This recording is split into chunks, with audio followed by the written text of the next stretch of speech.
and welcome to this week's movement challenge. So today we are going to be doing a kneeling posture, which is sometimes called bird dog, if you've maybe heard of that. So we're going to start on our hands and knees. So bring yourself into a comfortable hands and knees position.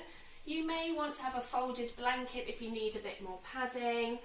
Again, looking after your wrists, making sure that they're comfortable and having the spine nicely aligned. So the first thing, we're not collapsing down into our shoulders, we're not straining too much that we're rounded, but just finding that nice, comfortable alignment and gently drawing the belly in.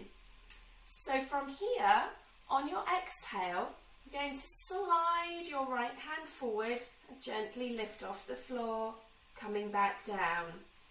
And the important thing here is not how high you lift, but that the whole body stays steady. We'll next take the left arm, coming back down. And you can repeat that as often as you like. Next, we're taking the leg back and lifting, coming back down onto your knees.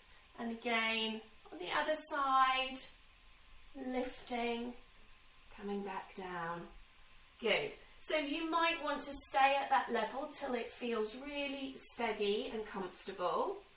But coming into the full bird dog, going to take the right leg back, toes on the floor, left hand forward, fingers on the floor. And on your exhale, see if you can float both up. Reach the fingers forward, the heel backwards. Draw the belly in, staying as steady as possible. Coming back down onto all fours. And let's try the other side. So extend the leg, extend the arm, keeping fingers and toes on the floor to begin with. Breathe in. Exhale, draw the belly towards the spine, strong center, long arm, long leg, nice and steady. Coming back down onto all fours. You can have a little wriggle and stretch around. And finally, if that's feeling all comfortable and possible, then we can get into a more dynamic. Breathing in, exhale, breathing in. But again, keeping the body nice and steady. We want to be strong and steady in the core. Have a go, see how you get on, and pop some comments below.